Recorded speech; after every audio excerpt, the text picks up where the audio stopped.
Hey guys, how you going? Hope you're all doing very well. This evening I'm going to be doing another movie review. This movie is a horror film from Hong Kong, Cantonese language English subs, released in the year 2004, directed by Oxide Pang, and this film is called Abnormal Beauty. So Abnormal Beauty is about a young woman. She's an aspiring photographer and she's going around the city taking pictures of people going to work, dogs playing in the park, just everything that you'd expect a photographer to do. But then one day a pedestrian is hit by a car and killed, and the dead body is on the road and she takes photos of it. And this is her obsession with death. She starts to spiral down a very dark web where very morbid things start to occur that really gets the attention of those around her. So as people are trying to help her, she's continuously getting more and more violent to the point where she actually becomes very dangerous. And so whether or not she can get help and get out of this morbid web she's found herself in is something you're going to have to find out for yourself, because that's as far as I'm going with my synopsis.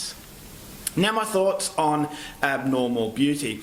This is definitely a very interesting film that has very interesting aspects, but unfortunately I definitely believe that Oxide Pang has a level of insecurity and lack of confidence to actually make this movie work on a natural level. So as far as Hong Kong horror films are concerned, I'm not overly familiar with this area of the world. I know that Hong Kong Cat 3 films of the past really put Hong Kong on the world map. I haven't really watched too many Cat 3 films. Now Cat 3 is category 3, which is the highest rating in Hong Kong. Films such as The Untold Story and Ebola Syndrome have really hit the extreme world, and it hit like the power of a sledgehammer. And so I haven't seen those movies. I've actually got Ebola Syndrome on a DVD, so I will be watching that soon and giving a review, so look out for that. But as far as other films to compare this movie to, I didn't really have too much to play on. So expectation levels were at a very curious level. I didn't really expect a masterpiece, but I was hoping that this would be a movie that would be at least worth recommending. And at the end of the day, I will say it's a very hard film to recommend, because there are aspects that I thought were very interesting and riveting,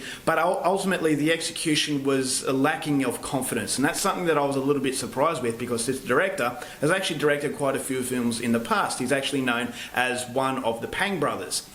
So again, I'm not terribly familiar with Hong Kong cinema, but if you are, then you probably have heard of the Pang brothers. And so coming from an established director, there were attributes to this movie that were actually that of a beginner. And so that was something to me that was a little bit off-putting. And so the movie does have a very good colour palette. It really does set the world that this main character is going through. It's a very surreal, fever-pitch nightmare that this woman is facing. I thought the overall concept of death and actually trying to capture the beauty in death was very morbid. Again, it had a strange level of beauty, but the beauty was very ugly. And so the overall psychological impact that this movie has, I thought, was very thought-provoking. It was actually quite intense in some areas. I thought the creepiness was seeping through the screen. I thought the creepiness was very consistent in what it was trying to do. And you know that you're watching a horror film. You know that you're watching a movie that's trying to disturb you, and there are moments that will disturb you. And I really like the fact that Hong Kong have steered away from the ghost stories in actually telling you a very psychological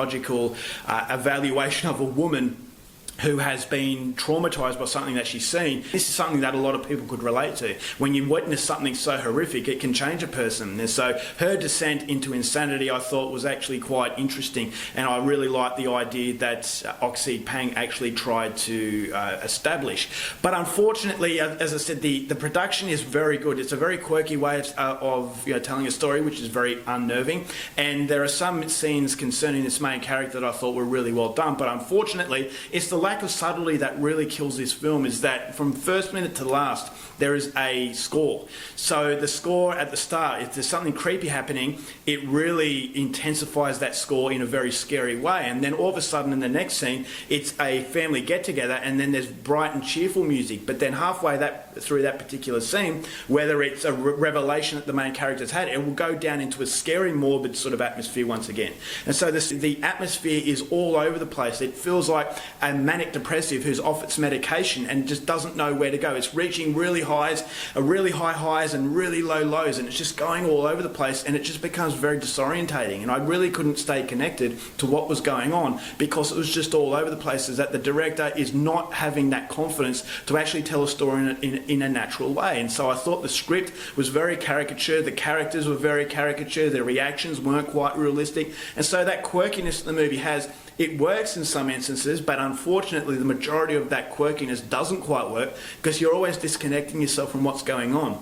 and you want to invest your time in this main character. The movie needs you to invest your time in this character, but because of all the disjointed sort of tone that the film had and the disjointed sort of moments and the reactions to certain events are very off-putting, you disconnect yourself. You don't invest at the time that you need to invest to actually enjoy this film. I checked out by about the halfway stage because the overall negatives do outweigh the positives, unfortunately, and so there were some comical moments that I don't believe was supposed to be comical. So the tone is just so inconsistent, and the lack of confidence in actually telling a story through visuals and being a lot more subtle, it just comes across as a filmmaker who just doesn't know what they're doing, and because they're not confident that they can tell a story, a scary story on their own, they have to cue in the music. The music has to help them. It has to hold their hand, which in turn is holding the viewer's hand, which in turn is an insult to the intelligence of the viewer, and you'll come away quite frustrated. And so it's a very strange film. In some instances I really liked it, but in other instances I really hated it, and so I come away from a movie where I've been torn right down the middle. It's just a film that I would say it's interesting on a visual base.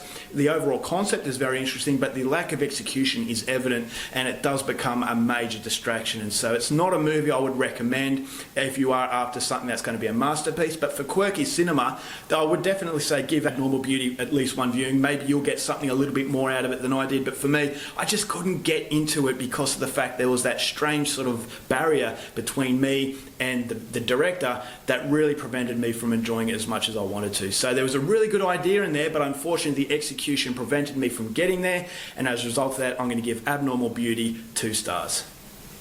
Alright guys, that's it for my review. Hope you enjoyed it. Till next time, keep watching movies, and I'll see you later.